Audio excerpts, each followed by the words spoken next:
Okay. So I left off. So yesterday I talked about anticholinergics, which was atropine and glycopyrrolate. And now I'm talking about the tranquilizer sedative group, which the phenothiazines is a family. The only drug I'm having you know in that family is acepromazine, and it's primarily a sedative um, tranquilizer used to calm the patient, and it is not reversible. The other family of drugs under tranquilizers and sedative is the benzodiazepines. And they are technically called, they're minor tranquilizers. So these aren't heavy hitters. Acepromazine is going to give me more profound sedative effects than these will.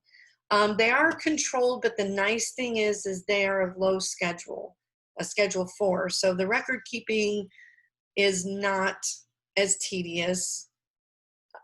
The abuse potential is lower, but the drugs that I'm going to talk about in this group, diazepam, which is known as Valium is the trade name, and midazolam is called Versed. Versed is the trade name. Now, they use a lot of Versed in people. Midazolam is used a lot in people. I take a drug called Ativan if I'm going to get on a plane. And it is a benzodiazepine because I have a fear of flying. So I take one little pill. Now, I am not knocked out, but it kind of reduces my anxiety, kind of puts me in a chilled state. So I'm not afraid to get on the plane. So in people, it is also an amnetic, meaning it induces a state of amnesia. That's one of the reasons we use it. They do kick in fairly quickly. They do not last as long. Now, if you're thinking about, I've heard these drugs before. These are benzodiazepines. They are also known as anticonvulsants because if you have an animal with seizures that comes in with seizures, you're going to give them diazepam or Valium. You can give them midazolam, but diazepam is the gold standard. But in anesthesia, we are using them for their calming effects. Now, I do want to mention a drug here that is tilazol. Tilazol is a trade name, and it is a mixture of a drug called zolazepam and tyletamine. Tyletamine, tilazol. So tilazol comes as a bottle and it's a powder, and then you add saline to it or sterile water, and it's an injectable induction agent. The reason it's brought up here is that there is a benzodiazepine in that drug, but you cannot go to the shelf and find a bottle of zolazepam, if that makes sense. Zolazepam and tyletamine are combined to make tilazol, and it's one injection in the muscle, usually used for extremely aggressive patients because you can stick it in the muscle and they're usually intubatable in about 5 to 10 minutes. I'm not a fan of tilazol. When I talk about induction agents, I'll talk more about tilazol, but part of tilazol is a benzodiazepine. So what do? They are typically calming. They're not going to knock a dog on its butt. If I have a spastic or an aggressive animal, I'm not grabbing midazolam.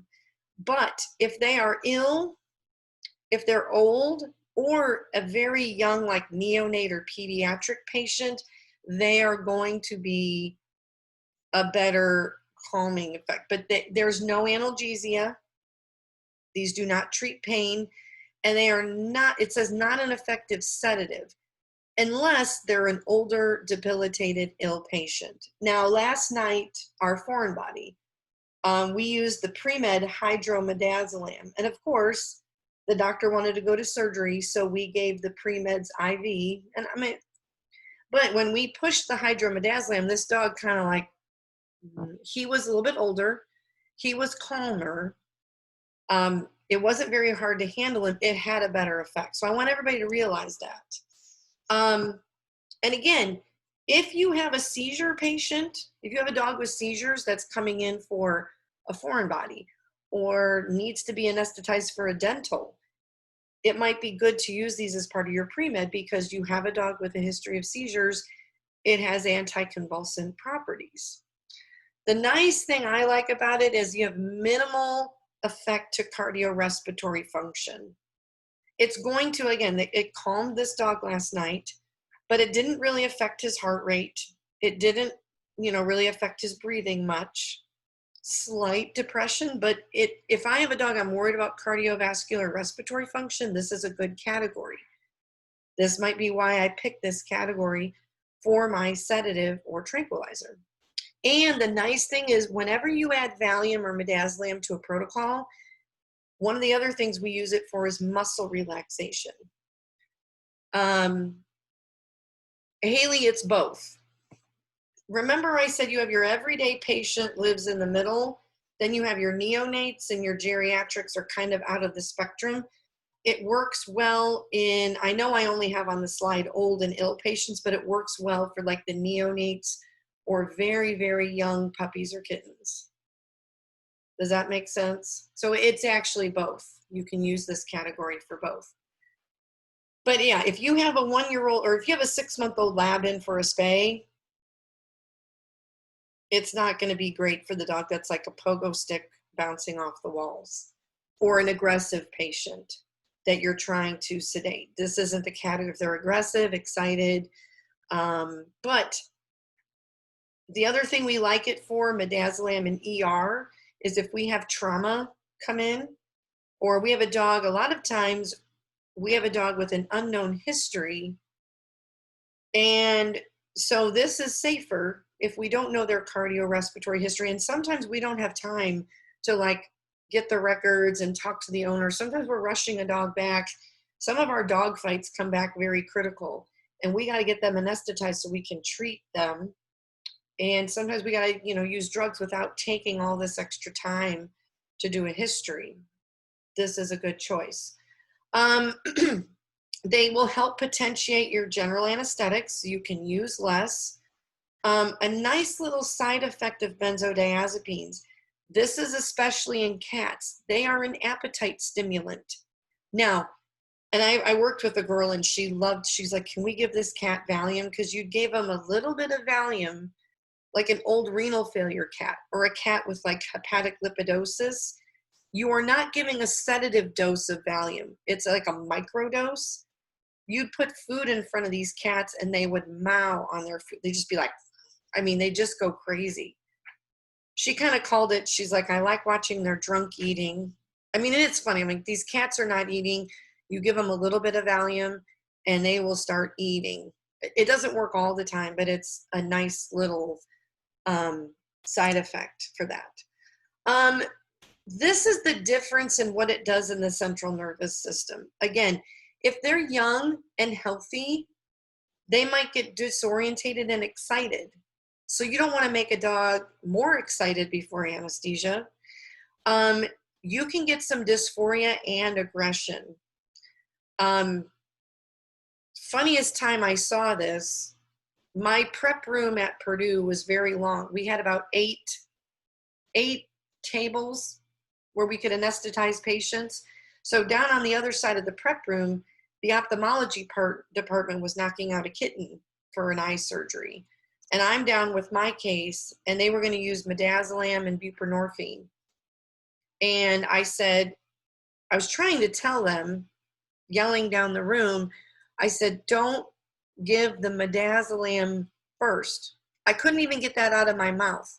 They were already pushing the midazolam. This kitten got all poofy. It went, and then it was like, and it jumped off the table. And I have this little puffed up kitten that's going, it's like a little gremlin. And we were all like jumping out of the way. It's funny to see all these like grown adults trying to run away from this kitten. I finally had to go grab a comforter in our towel room, and I threw it over the kitten and wrapped it up and threw it in a cage. And it was like, it's like spitting at you and it's all puffy. And I was like, I told them, I said, I was trying to tell you guys, give the sedative or give the buprenorphine first and then give it the midazolam, because I knew I wouldn't have chosen that for that kitten.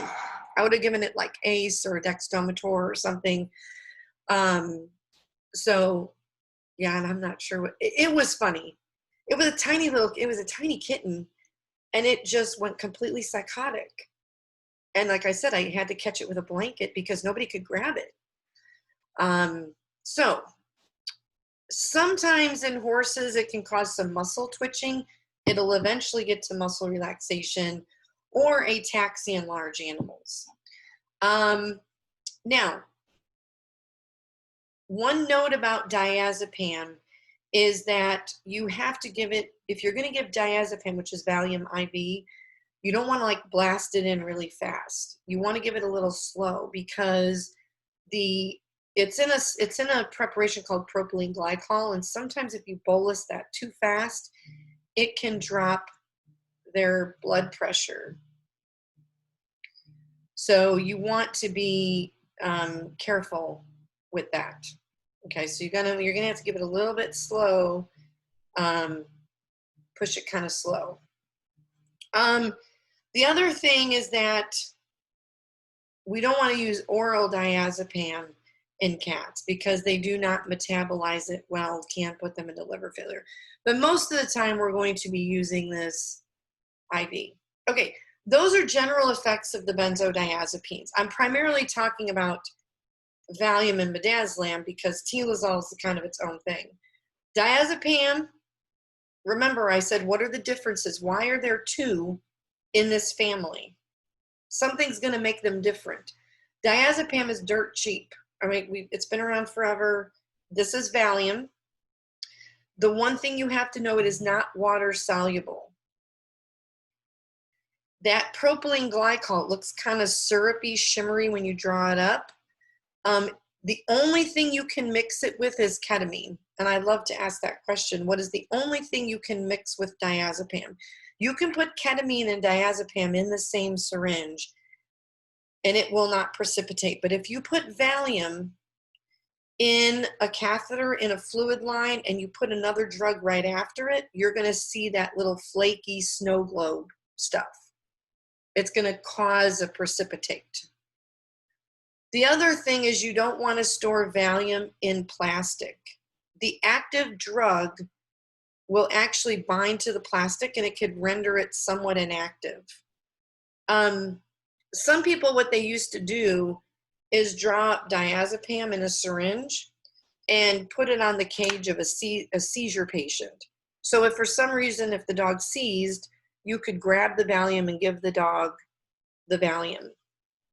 But the other thing that techs do, and you guys might do this too, when I would go in for like radiation for the day or when I was a surgery tech, I would have a full board of patients. I usually would pull the charts. We'd check all the meds. We'd set up all the catheters.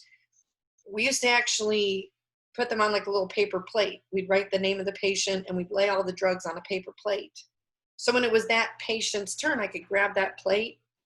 I've got all my drugs and my catheters and my tubes. But if you draw up Valium in a plastic, in a syringe, and then it's your fifth patient of the day, by the time you get to that syringe, some of that drug may be inactive because it's bound to the plastic. So I wait to draw up Valium until I'm ready for that patient. Ketamine is mixed with Valium to induce anesthesia. You have to give it slowly. You cannot, let me put it this way, you should not give it IM or sub-Q. This is a free country. You can give it in the muscle, whatever. It's not going to work. It's not going to be effective. I tried to tell a veterinarian that. He was a skin doctor, and he had an aggressive shepherd, very aggressive German shepherd. And he wanted to give it ketamine and Valium in the muscle to knock the dog out for some skin testing. And I said, well, we should give something else. And he goes, oh, no, this is going to work. We'll just give it in the muscle just like we do IV. He goes, we'll give it IM. So now I have an aggressive German shepherd that got ketamine, which is a hallucinogenic drug, and the Valium, which should sedate it, did not kick in. So now I have a hallucinating aggressive German shepherd. So instead of trying to bite one of us, he's probably trying to bite 6 or 8 of us because he's seeing God knows what he's seeing if you see what I'm talking about. So again, if you're going to need something IM because your patient is aggressive or you don't have a catheter, you don't want to use diazepam. Diazepam has to go IV. Has to go IV. Yes, he did. Afterwards, he actually apologized to me. I was very, he's my boss, or he was one of the doctors in the practice. I'm like, this is your call. So unfortunately, I have to do what he tells me to do. But when I saw what happened, and then he looked at me kind of like, and I said, I did anesthesia for 6 years, so I kind of know what I'm talking about. The other thing, there's a note here at the bottom of your underneath where it's diazepam is light sensitive. That's the other thing. If you drew it up in a syringe, it comes in a brown bottle, so it protects it from light. If you draw it up in a syringe and it's going to sit out, it needs to be protected from the light. When we do Valium, sometimes we do Valium CRIs for seizure patients, we have to wrap the whole IV line, either in vet wrap. Tin foil is good for that. You can take pieces of tin foil and wrap the IV line, because as the drug travels through the clear, could be inactivated by light. So it is light sensitive. Now, midazolam is water soluble, meaning you can give it IM midazolam, midazolam muscle, midazolam muscle, IM. That's a way you can remember midazolam. Midazolam's trade name is Versed, but they came out with this drug and it's water soluble. You can give it IM, you can give it sub-Q, you can give midazolam IV. That's what we gave this dog last night. We gave midazolam IV, then we gave hydro IV. We waited 5 minutes, and then we gave it propofol. And this dog got a little less than half of his dose of propofol because the pre-meds had such a good effect. We only had to give half of his calculated propofol. It was really good. It is used a lot in exotics, can be used in swine. The fact that you can give it in and you can use this will treat seizures, but there's, look at, we've got $4 signs here. It is more expensive, more muscle midazolam, more expensive. But the nice thing, like my boss with the German Shepherd, at the time we did not have midazolam. But if he wanted to do that ketamine in the muscle, he could have mixed it with midazolam, and that would have potentially knocked the dog out. Midazolam would have been, because midazolam's water soluble, it would have been absorbed in the muscle at the same time the ketamine is. That's the problem. In the other dog, the ketamine got absorbed. Valium eventually is going to get absorbed, but because it's propylene glycol, it's sitting in the muscle like a bolus of drug and it's not dissolving and getting absorbed. So whatever you give in the muscle, you want them absorbed at the same time. That's the issue.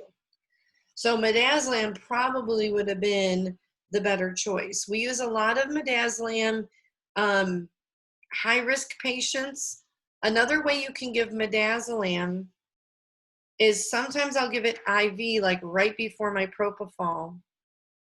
I've told you guys, you can do this with Valium. I call it like Valium or midazolam with a propofol chaser. I give a little bit of Valium or midazolam. I follow it with my propofol, and it reduces the amount of propofol I have to use, which is what happened last night. So it's good. It's a really good drug. The only thing I will say about zolazepam, again, it's a component of tilazol, and you have to reconstitute it. So you can't get zolazepam by itself. Now, there is a reversal agent for benzodiazepines. It is called flumazenil. It has some side effects, and it does have some unpredictable reversal. Some people say that you can see seizure activity after you reverse it. I can tell you, I've been doing this a very long time, and also All I did at Purdue was anesthesia for those 6 years, 7 years. I never used flumazenil. I've never had to reverse a benzodiazepine because usually we're giving,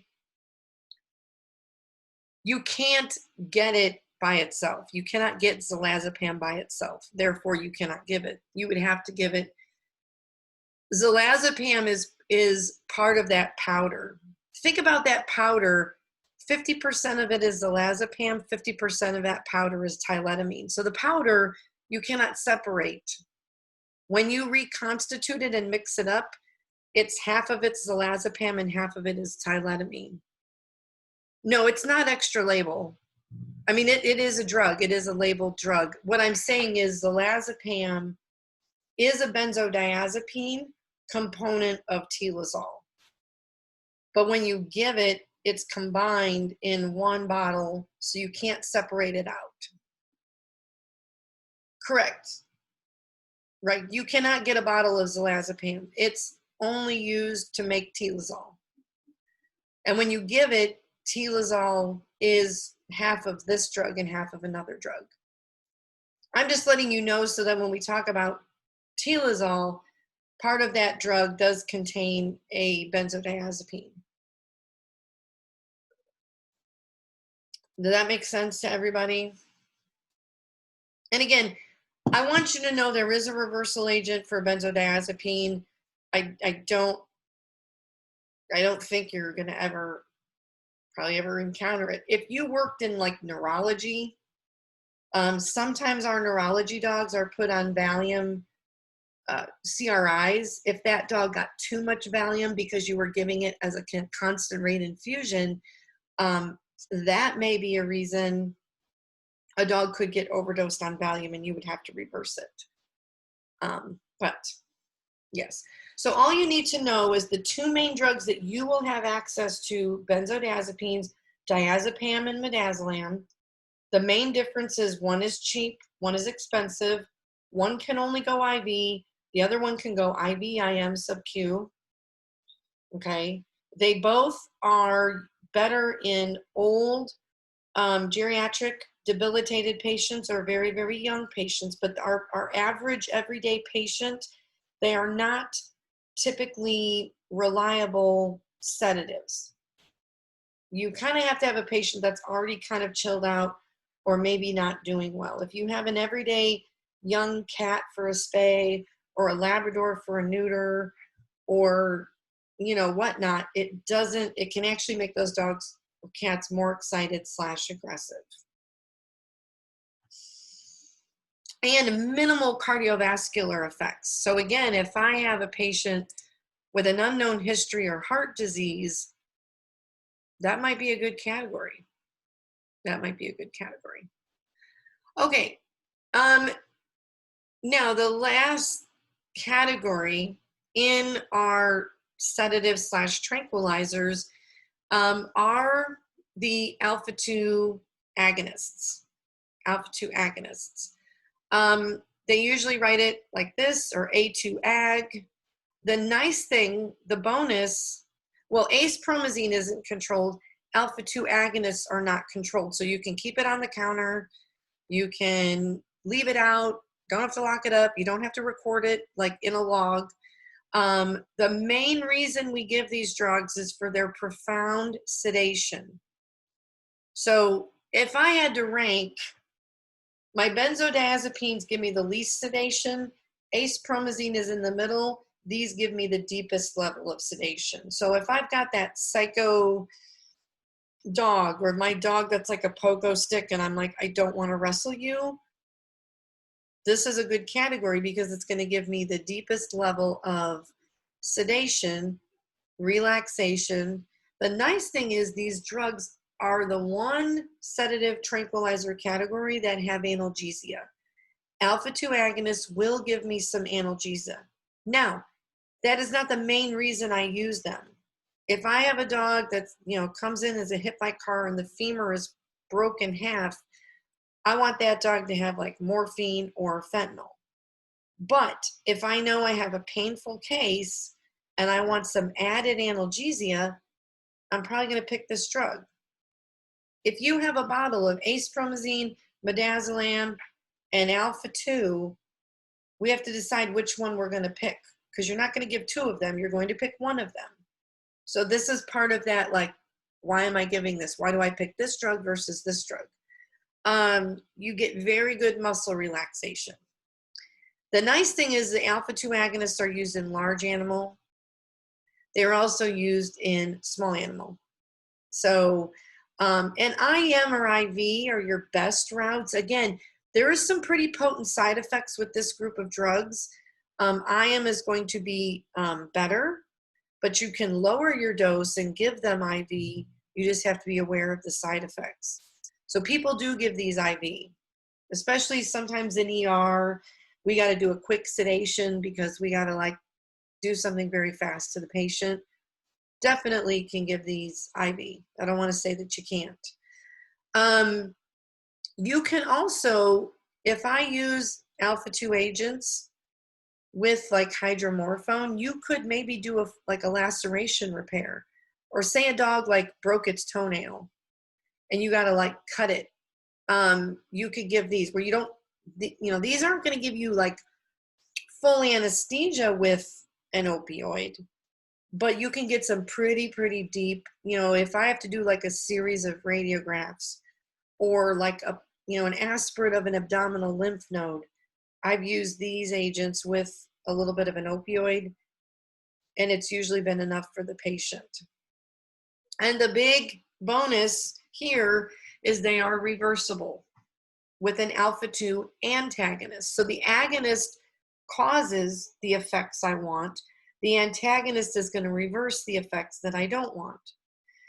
Now I'm going to make a note because I will talk about this when I talk about kind of induction, but there is something called kitty magic. And if you've been in a practice, you've probably heard of this. This is what you will use in surgery to knock out any of your cat surgeries, cat neuters, cat spays. What you're going to do is, and let me just type it here because this will be easier. Just take these.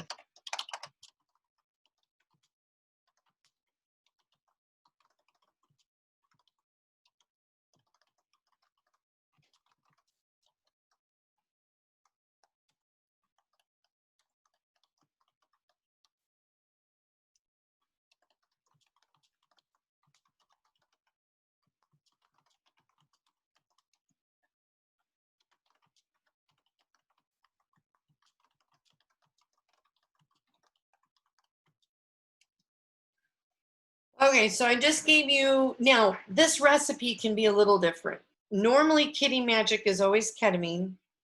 It can either, most of the time it's going to be dexmedetomidine. I put dexdomitor, I should have put dex, let me change that.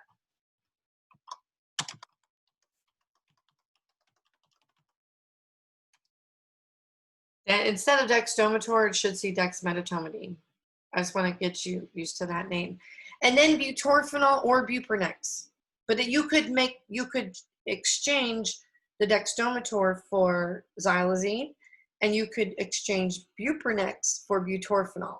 As long as you have ketamine, which is the immobilizing agent, you have dexdomitor, the alpha-2 is the sedative component, and then the buprenorphine or the butorphanol is the pain component. You give them in the muscle. I've seen these cats go to sleep in 2 to 3 minutes. Like you give it, 1 minute the cat's meowing at you, the next minute they're like completely asleep in the cage. You can intubate them. Sometimes you have to give them a little propofol to intubate. Well, there can be the ketamine. When I get into ketamine, there's what we used to call it tennis match cats, because they'll bob their head like they're watching a tennis match. So we used to call them tennis match cats. There is ketamine cat kidney that I've said before, ketamine cat kidney, that you maybe heard me talk about. And I'm going to get into ketamine. Did I put ketamine on your drug sheet? I think I did put ketamine on your drug sheet. Let me put a note. I think I might not have you write up ketamine for right now.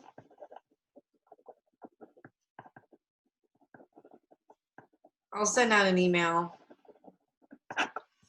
But what I want to say is that Kitty Magic, a lot of clinics make these mixtures and concoctions and I don't call them potions, but they'll make these little recipes. Sometimes some clinics put all this in a bottle and they say give a 1 ml per 10 pounds. Sometimes when you guys are in surgery, you'll calculate those 3 drugs individually for your cat. You'll draw them up individually, and then before you go to give it to the cat, you'll put it in 1 syringe.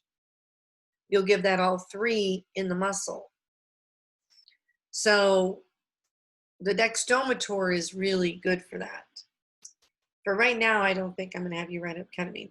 These are the ones that you need to know on here is xylazine and dexmedetomidine. I'm going to talk about detomidine and romifidine when we get into large animal. Those are large animal alpha-2 agonists. They're used a lot in large animal, a lot in cattle, a lot in horses. But for this lecture, I'm going to focus mostly on xylazine and dexmedetomidine. I put dextomator. It used to just be called medetomidine. Then they changed it to be dexmedetomidine. There was an older version. They've kind of reformulated it. So it is dextomator. So when I say dexmedetomidine, it is dextomator. And then xylazine is Rompin. Rompin is the trade name. So I'm only going to focus on those 2. They bind 2 alpha-2 receptors within the sympathetic nervous system. But what this does when it binds is it decreases the release of norepinephrine. It basically prevents them from going into a fight and flight. If you can't go into fight and flight, you're in rest and relax, which is typically why they become sedated. It is very dose dependent how sedate your patient is. So you can give it light and you can increase the dose and give it deep. You know, if I've got the aggressive, crazy patient, I'm probably going to go higher. If I have a patient that's kind of chilled out, I'll probably go lower. So there's a lot of variation. One thing that sedation is the number 1 reason we give these. We can get some analgesia. These patients can be severely bradycardic, and I have that underlined for a reason. And I'm going to get into that. These patients, when you first give it, if you take their blood pressure within the first 20 minutes, they usually have high blood pressure. And I'm going to talk about why. Then as it starts to wear off, they can get hypotension. They can be hypothermic, mostly because they're not shivering. It does cause peripheral vasoconstriction, so the limbs can feel a little cold. You do need some decent liver metabolism for this because it's going to be detoxified in the liver, rendered inactive, and excreted in the urine. But again, the bonus is these kick in. Now, when it says 1 to 2 hour duration, I want you to put a note. This is slide 31. I want you to put a note that when I give this IM or IV, I've got about 30 to 45. If I give it IM, I've probably got 45 minutes of really good sedation. Maybe an hour. If I give it IV, I've probably got 30 minutes of good sedation, maybe 45 minutes. The only reason I say that is when I've given this to patients, this is the lovely thing about veterinary, your doctor. And my oncology boss used to do this to me all the time. She's like, let's sedate this patient. We have to get aspirates. We have to do ultrasounds. So I'd take it to ultrasound. We would do the ultrasound. I'd have all the aspirates set up. And she's like, yeah, it's going to take 30 minutes tops. I had a patient that started getting into a 2 hour, and I just kind of started glaring at her. And she's like, I'm sorry. She told me 30, I'm thinking maybe 45 minutes. We're going on 2 hours. We're still working on this dog. So sometimes you go into a procedure thinking it's going to take this long, but you end up have to do, yes, you get a good 45 minutes of sedation. Every patient can change. Like when you guys do, let me back up, I'm bouncing around.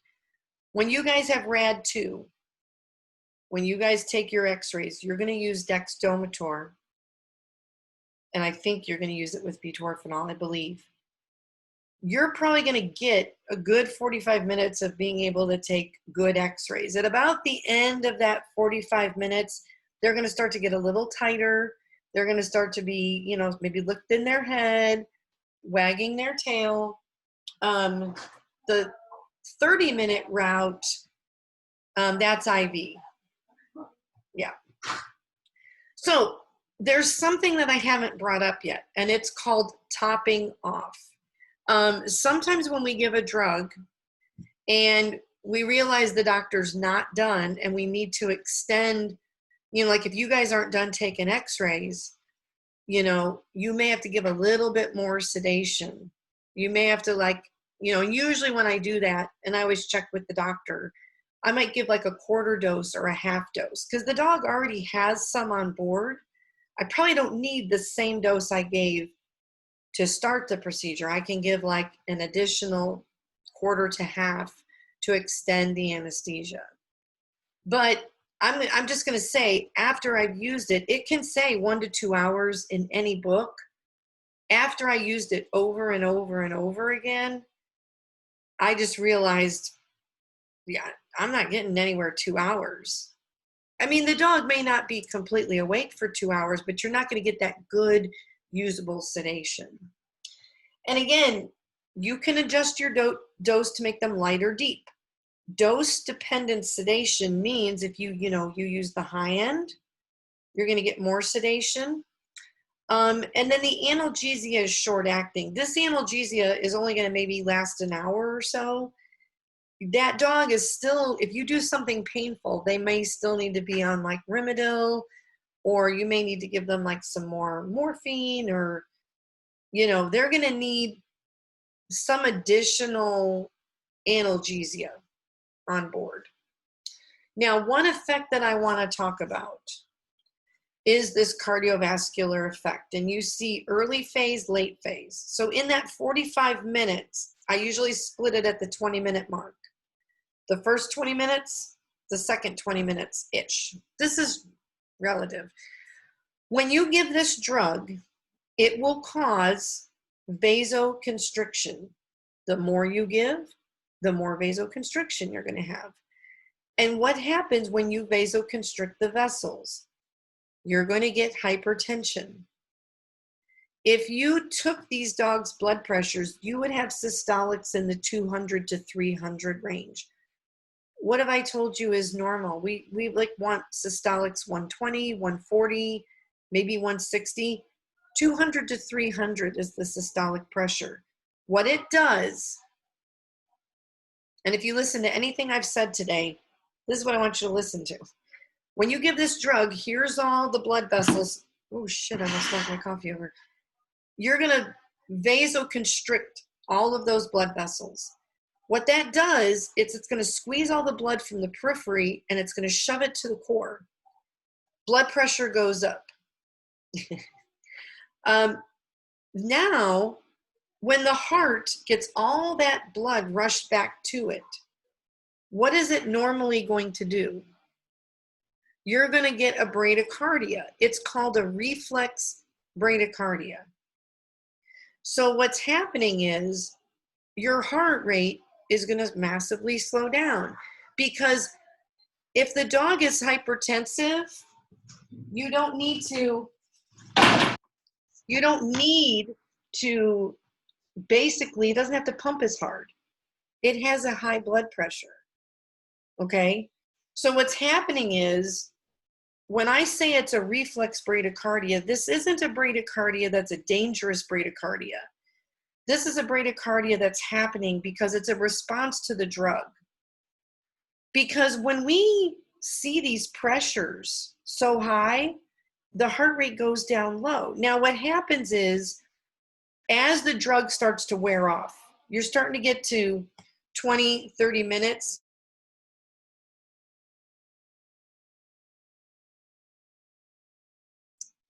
Okay. When you start to give this drug, when it starts to wear off, what's going to start to happen is those vessels are going to start to open up. And then the heart is going to have to beat a little bit faster or a little bit harder. So what's going to happen is the blood pressure is going to start to go down, the heart rate's going to start to come up. So what happens in the late phase is you have a little bit of decreased cardiac output, but you have some hypotension. Now, I know it says further bradycardia, but honestly, what I tend to see more is that as the blood pressure goes down, sometimes the heart rate comes back up. Okay. The main reason I want you guys to know this is because I had a dog get down to a heart rate of 23. I gave this once to a lab. We were doing some x-rays, and now that dog had a massive side effect to it.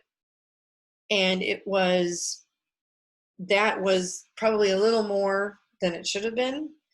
I ended up reversing that dog. But these dogs can have heart rates between 35 to 50. And when it's happening, it is happening for a reason. So I don't normally give atropine to those dogs because it's happening because of this drug. I have a comfort level with that because I know they're bradycardic because of this effect. Some doctors are not as comfortable with those low heart rates, and sometimes they want to use atropine. But what I'm telling you is, yes, I said 30 to 50. I've had dogs go that low on the heart rate. But I'm going to tell you, if you anesthetize a dog and you have a heart rate of 30 to 50 and you did not give an alpha 2, that's probably vagal stimulation, or that animal is probably too deep or very cold. If you have a heart rate of 30 to 50 in your dog and you gave an alpha 2, it's probably more than likely because of your alpha 2. This is the one drug that will cause severe bradycardia. And it is normal for this drug. So what I'm trying to give you an idea is when you worry, and when I'm like, okay, I'm not as worried, if that makes sense. So it is the one drug that will drive the heart rate down. But what is happening is there's a spike in blood pressure when you give this drug because of the vasoconstriction. And when the blood pressure spikes like that, the heart rate, now it is not a damaging high blood pressure because the blood is being shunted to the core. It's not like you have hypertension of all of the vessels. This hypertension is coming from the drug and it pushes it to the core. So it's a different hypotension. Correct, Joycelyn. Most of the time, I don't have dogs in surgery with heart rates of 30 to 50. Most of the time when that happens, I've given them an alpha 2. If I didn't use an alpha 2 in my protocol and they were that low, I would be really concerned about a vagal stimulation. Would probably be top on my list, because or a massive response to a spike in blood pressure from like pain. But other than that, this is the reason you'll see it. And the one thing I will add, when you use this drug and you get that massive vasoconstriction, then what happens is the gums look white. Not completely white, but they will look very, very pale. And that's normal too. That kind of freaks people out. But I'm like, that peripheral vasoconstriction that causes that paleness is coming from the drug. So it can affect your pulse oximeter because they're a little pale. That will wear off, and they should start to pink up as the drug wears off. I'm going to talk about this more because this is a very important aspect to understand about this drug. But I will tell you, Dr. Ritz will sometimes give these dogs, they use it in surgery. You guys will use dexdomitor. She will sometimes give them very low dose atropine when they drop too low. My old boss didn't like the bradycardia. There is very polarizing opinions on this topic. I was when I was trained at Purdue, when I worked for the anesthesiologist, he was trained at the University of Illinois. They came up with dextomator. I was at Purdue when dextomator was brought to Purdue. And when I first used the drug, I was like, whoa. And he was like, don't freak out. This is what's happening. And we got training. I'm like, I was trained by one of the doctors that was trained where they developed the drug. So it was like, I got very comfortable with these effects. But when people use these drugs for the first time, it's very different. And it's a little bit,